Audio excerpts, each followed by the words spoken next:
In 2006, MySpace was the most visited website in the United States. More than Google, more than Yahoo, more than anything else on the entire internet. It had 100 million users. It launched the careers of Arctic Monkeys, Lily Allen, and countless others. It was worth $12 billion. And then it vanished. Not slowly, not gracefully. It collapsed so completely that an entire generation's photos, memories, and music were erased from existence. But here's what nobody talks about. MySpace wasn't just a social network. It was the last time the internet let you be creative. The last time your online identity was truly yours to build. And when it died, something important died with it. This is the real story of MySpace and why nothing has ever replaced it. Chapter 1. Before MySpace, there was nothing. To understand why MySpace mattered, you have to understand what the internet was like before it existed. In 2002, social networking wasn't a thing. Not really. You had forums, you had chat rooms, you had GeoCities pages that took 3 hours to build and looked like a unicorn vomited HTML. But there was no central place where everyone existed together online. Friendster launched in 2002 and showed the world that people wanted to connect online. But Friendster was limited, controlled, boring. You had a profile with basic information, you could add friends. That was basically it. The site couldn't handle its own popularity. It crashed constantly, loaded slowly, and frustrated everyone who used it. Then came Tom Anderson and Krista Wolf. They saw what Friendster was doing wrong and decided to do it right. In August 2003, they launched MySpace from offices in Santa Monica, California. The site was built in 10 days. 10 days to create what would become the biggest website in the world. The key insight was simple. Let people customize everything. Friendster treated users like data entries. MySpace treated them like artists. You weren't filling out a form, you were building a digital home. And that difference changed everything. Chapter 2. The beautiful chaos of customization. MySpace let you use HTML and CSS to customize your profile page. This sounds technical, but the impact was revolutionary. Suddenly, your profile wasn't just information, it was a canvas. You could change colors, add backgrounds, embed music, rearrange layouts, add glitter graphics, custom cursors, and effects that would make a professional web designer cry. And people went absolutely insane with it. Profiles became works of art, or works of chaos, depending on your perspective. Neon backgrounds with unreadable text, auto-playing music that blasted at full volume the moment someone visited your page, cursor trails that left sparkles across the screen, layouts so complex they crashed browsers. It was beautiful, it was horrible, it was completely, utterly personal. You'd spend hours, literal hours, customizing your page, finding the perfect background image, choosing which song would autoplay when people visited your page, arranging your top 8 friends in exactly the right order. Your MySpace profile was a statement. It told the world who you were, what you liked, and how you wanted to be perceived. Kids today don't understand this. Instagram gives you a grid. TikTok gives you a feed. Facebook gives you a timeline. They're all templates. Everyone's profile looks fundamentally the same. MySpace let you break the template entirely. Your page could look like nothing else on the entire internet because you built it yourself. If you ever spent an entire Saturday afternoon picking the perfect song for your MySpace profile, you need to be subscribed to this channel. We're the only place documenting what the internet used to be before everything became algorithms and ads. Hit that subscribe button, tap the bell, and if this is bringing back memories, smash the hype button to help us grow. Now let's talk about the feature that caused more drama than anything else on the early internet. Chapter 3. The top 8. Social warfare. MySpace had a feature that seems insane in retrospect. The top 8. Your 8 best friends, ranked in order, displayed publicly on your profile for everyone to see. This feature alone probably caused more teenage drama than anything else in the history of social technology. Think about what this meant. You had to publicly declare who your best friends were. Not just that, you had to rank them. Number 1 was your absolute best friend. Number 8 was, well, still a friend, but clearly less important than the other 7. And everyone could see the list. Your friends, your enemies, your crush. Everyone. The negotiations were endless. Why am I not in your top 8? Why is she ranked higher than me? You moved me from number 3 to number 5. Are we even friends anymore? Relationships lived and died by top 8 placement. It was public, visible, and completely devastating when you got dropped. Some people tried to game the system. They'd put celebrities or bands in their top 8 to avoid ranking real friends. Others created elaborate rotation systems. You're in my top 8 this week, then Sarah next week. It was social politics at its most visible and most brutal. Facebook learned from this disaster. They never implemented public friend rankings. They understood that forcing people to publicly rank their friendships was social dynamite. But MySpace did it anyway, and the drama it generated kept people obsessively engaged with the platform. Chapter 4: The Music Revolution. MySpace didn't just change social networking, it transformed the entire music industry. For the first time ever, unknown artists could reach audiences directly without record labels, radio stations, or MTV deciding who got heard. Any musician could create a MySpace page, upload their songs, and instantly have a global distribution platform. The music player embedded directly on your profile. Fans could listen, share, and discover without leaving the site. It was revolutionary. Record labels had controlled music distribution for a century. MySpace broke that control in months. The success stories are legendary. Arctic Monkeys became the fastest-selling debut act in UK chart history, built almost entirely on MySpace hype. Lily Allen was discovered after her MySpace songs went viral. Sean Kingston, Soulja Boy, Kate Nash, Calvin Harris all launched careers through MySpace before they had record deals. For established artists, MySpace became mandatory. Every major musician had a MySpace page. It was how you connected with fans, announced tours, released previews. If you weren't on MySpace, you didn't exist to an entire generation of music fans. The music industry hated it at first. Then they realized they needed it. Then they tried to buy it. The relationship between MySpace and the music industry was complicated, but for a brief window, MySpace gave power to artists in a way nothing had before. Chapter 5: Tom, the first friend everyone had. When you created a MySpace account, you automatically had one friend. Tom Anderson, co-founder of MySpace, was everyone's default first friend. His smiling face, that famous photo of him in a white t-shirt looking over his shoulder, was the first profile picture millions of people ever saw on a social network. Tom wasn't a corporate mascot or a fictional character. He was a real person who happened to create the website you were joining, and he stayed your friend unless you actively deleted him. Most people never did. Tom remained in millions of friends lists, a constant presence, the one person everyone on MySpace had in common. The genius was in the humanization. Facebook launched with Mark Zuckerberg nowhere to be seen. He was a shadowy figure behind the code. MySpace launched with Tom as your literal friend. It made the platform feel personal, approachable, like you were joining a community run by an actual human being rather than a corporation. Tom became a meme before memes were called memes. Jokes about Tom being everyone's only real friend, references to Tom as the most popular person on the internet. He was both founder and mascot, both businessman and buddy. Nothing like it had ever existed before, and nothing quite like it has ever existed since. After selling MySpace, Tom basically retired. He became a travel photographer, posting stunning images on Instagram while the platform he helped kill, MySpace, continued to grow. The poetry of that transition wasn't lost on anyone. Chapter 6: The Peak, Summer 2006.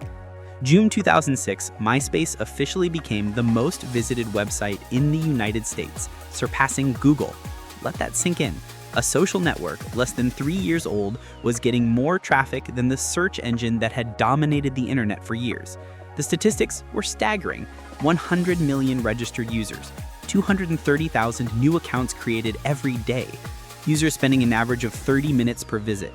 Major brands were paying millions for advertising. Rupert Murdoch's News Corporation had bought MySpace for $580 million in 2005, and by 2006, it was valued at over $12 billion. Hollywood was making movies about MySpace. Musicians credited MySpace in album liner notes. Parents were panicking about their kids spending too much time on MySpace. It had penetrated every level of American culture. The 2006 MySpace experience was unlike anything before or since.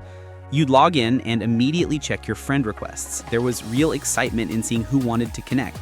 You'd browse profiles for hours, discovering new music, reading about strangers, falling into rabbit holes of linked friends and recommended pages. Comments were public and permanent. Thanks for the ad was posted millions of times daily. Bulletins let you broadcast messages to all your friends. The stream of content was endless, chaotic, and completely unfiltered by algorithms. What you saw was chronological, what your friends actually posted in the order they posted it. This was the peak, the absolute height of MySpace's cultural dominance, and it would last less than 2 years. Chapter 7. Facebook enters the chat. Facebook launched in 2004, but initially it was exclusive to college students. You needed a .edu email address to join. This exclusivity made it desirable. High school kids couldn't wait to get to college, partly so they could finally join Facebook. In September 2006, Facebook opened to everyone. No more .edu requirement. Anyone could join. And slowly, steadily, people started to leave MySpace for this cleaner, simpler alternative. The differences were stark. Facebook profiles all looked the same. Clean, blue, organized. No auto-playing music attacking your ears. No seizure-inducing backgrounds. No 15 minutes waiting for a profile to load because someone embedded too many graphics. Facebook felt mature, professional, adult. MySpace started to feel like the loud, messy teenager at the party. College students moved to Facebook first, then young professionals, then everyone else. The migration happened slowly, then all at once. The irony was that everything people hated about MySpace, the chaos, the customization, the noise, was also everything that made it special. Facebook's clean uniformity was efficient, but it was also boring. You couldn't express yourself through design on Facebook. You couldn't make your profile yours. You just filled in the boxes they gave you. Chapter 8. The Ownership Problem. When News Corporation bought MySpace in 2005, they saw a gold mine. What they failed to see was that MySpace's value came from its users, and users could leave anytime. The corporate thinking was predictable: maximize advertising revenue. MySpace pages became cluttered with ads. Banner ads, video ads, pop-ups, sponsored content. Every available pixel became monetizable. The user experience degraded while the balance sheets improved. Worse, News Corp didn't understand the culture they bought. They implemented restrictions that frustrated users. They made decisions based on focus groups rather than understanding what the community actually wanted. They tried to make MySpace safer in ways that made it less fun. The redesigns were disasters. New layouts confused longtime users. Features people loved were removed. Features nobody wanted were added. The site became slower, buggier, and less intuitive. Users who had spent years building their profiles watched as updates broke their carefully crafted pages. Meanwhile, Facebook was growing fast and staying nimble. Mark Zuckerberg maintained control of his company and made decisions based on where social networking was going, not where it had been. The contrast between corporate-owned MySpace and founder-led Facebook became more apparent every month. Chapter 9. The Collapse. The numbers tell the brutal story. MySpace peaked at 115 million users in 2008. By 2009, Facebook had surpassed it globally. By 2010, MySpace was hemorrhaging users, losing millions per month. By 2011, News Corp sold MySpace for $35 million. They had bought it for $580 million 6 years earlier. That's a 94% loss in value. A $12 billion valuation reduced to $35 million. One of the most stunning corporate collapses in internet history, happening in real time while everyone watched. The layoffs were constant. Features were shut down. The site pivoted desperately, becoming a music-focused platform, then an entertainment hub, then whatever might stop the bleeding. Nothing worked. Users had moved on. The cultural moment had passed. MySpace tried relaunches, redesigns, new ownership. Justin Timberlake bought a stake and tried to revive it as a music platform. None of it mattered. Once users left, they didn't come back. Network effects work both ways. They build platforms up and tear them down with equal force. By 2013, MySpace was essentially a zombie.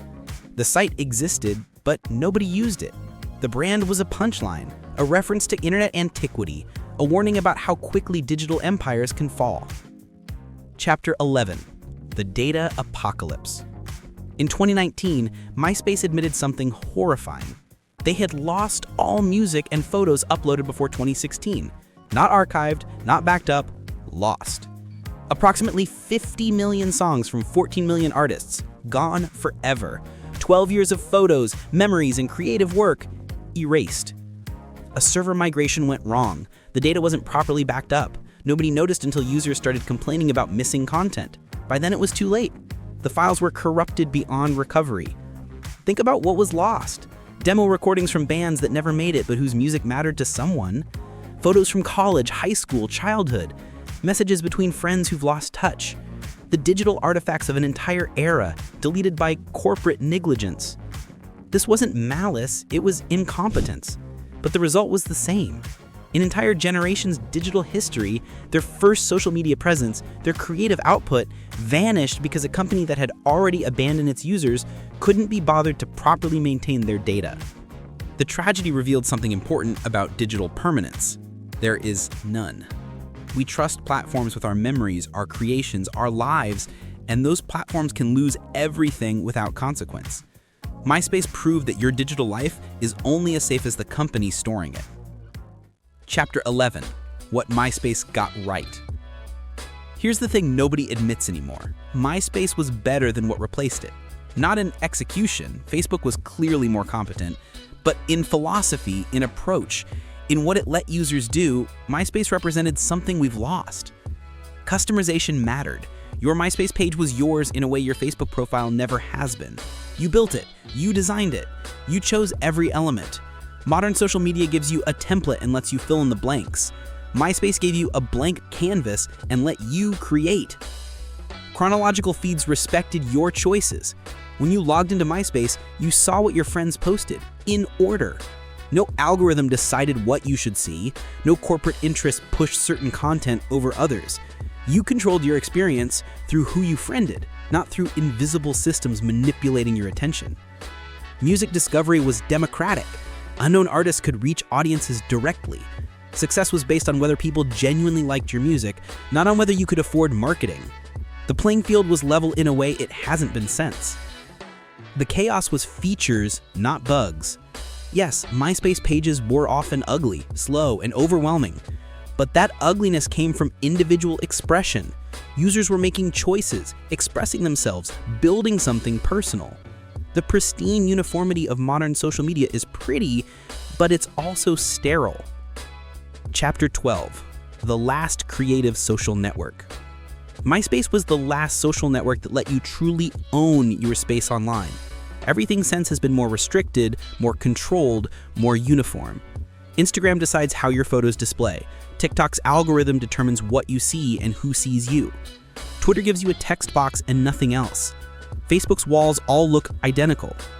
We traded creativity for convenience, customization for consistency, self-expression for standardization. The modern internet is easier to use, certainly, but it's also less personal, less creative, less yours. Think about what we learned from MySpace's chaos. A generation learned basic HTML trying to customize their profiles. Young people discovered they could build things online, create identities, express themselves digitally. MySpace was messy training wheels for the digital future. Today's platforms don't teach you anything except how to consume content and engage in ways that benefit advertisers. You don't build on Instagram, you post. You don't create on Facebook, you share. The active creative participation that MySpace demanded has been replaced by passive scrolling through algorithmic feeds. Chapter 13. The Nostalgia Machine. Something interesting has happened in recent years. MySpace nostalgia has become genuine. Not ironic nostalgia, real longing for what that platform represented. People miss the customization, they miss the music, they miss the chaos. Old MySpace aesthetics have become trendy. The glitter graphics, the dramatic layouts, the emo photos with weird angles, they've cycled from embarrassing to vintage to desirable. Young people who never used MySpace create content mimicking its aesthetic. The ugliness became beautiful through the lens of time. Part of this is simple nostalgia for youth. People who were teenagers on MySpace are now in their 30s, looking back fondly on their formative years. But part of it is genuine recognition that something valuable was lost. The internet used to feel different, more personal, more creative, more human. MySpace represented a moment when social media was still figuring itself out, when the rules weren't written, when anything seemed possible. That experimental energy is gone now. The major platforms have stabilized into mature, monetized, carefully controlled environments. The Wild West has been civilized, and some people miss the wilderness. Chapter 14. Could MySpace happen again? Could someone build a platform that prioritizes creativity over consistency, individual expression over algorithmic engagement, users over advertisers? Probably not. The economics don't work anymore. Social networks now require billions in infrastructure investment. They need advertising revenue to survive. Advertisers want predictable, controlled environments, not chaotic, user-customized pages. The financial structure of modern social media is fundamentally incompatible with MySpace-style creative freedom. More importantly, user expectations have changed. We've been trained to accept templates. The idea of spending hours customizing a profile seems ridiculous now. We expect our digital experiences to be instant, easy, and low effort. MySpace required work. Modern platforms require only attention. There are small platforms trying to recapture that spirit. Neo-cities host personal websites with that early internet energy. Discord servers sometimes have that community feel. But nothing has achieved scale while maintaining creative freedom. The lesson of MySpace might be that you can't have both. Chapter 15. The Lesson of MySpace. MySpace's rise and fall teaches us something important about the internet. Platforms are temporary, but the communities built on them have lasting impact. The bands discovered on MySpace still make music. The friendships formed there still exist. The generation that grew up on MySpace carries those experiences forward, even though the platform itself is gone. It also teaches us about corporate ownership of digital spaces. When News Corp bought MySpace, users lost control of their own community. Decisions were made for profit, not for the community's benefit. And when those decisions drove users away, the company didn't suffer. Users lost their data, their connections, their creative work. Every social platform you use could be the next MySpace. Not in the sense that it will become dominant, in the sense that it will eventually fade, collapse, or delete everything you've created there. The photos you post, the connections you make, the content you create, none of it is permanent. It exists only as long as the company that hosts it decides to keep it. Maybe that's okay. Maybe digital impermanence is just the nature of the internet. But MySpace's collapse, especially the data loss, should remind us not to trust platforms with anything we can't afford to lose. MySpace was a website, but it was also a moment. A moment when social media was young, when the rules weren't written, when an internet kid could spend hours building a digital identity that was genuinely theirs. That moment passed. It probably can't come back. 100 million users, 50 million songs, billions of photos, the most visited website in America. All of it gone. Not destroyed by a competitor, not killed by regulation, but slowly strangled by corporate ownership, incompetent management, and the relentless march of technology towards efficiency over expression. Tom is somewhere taking photographs. The bands that launched on MySpace have real careers now. The teenagers who agonized over their top 8s are adults with mortgages and kids of their own. MySpace exists as a cautionary tale, a nostalgia trigger, a reminder of what the internet used to feel like. And sometimes, late at night, someone somewhere fires up the Wayback Machine, tries to find their old profile, and remembers what it was like when their corner of the internet was actually theirs. If MySpace was part of your internet coming of age, hit subscribe. Share this with someone who remembers choosing their profile song. And drop a comment telling me what song you had auto-playing on your page, because we all had one and we should probably apologize for it. Thanks for watching. If you want more stories about the internet we lost, check out our video on the night Napster died, the day the music industry tried to kill the internet and the internet won anyway.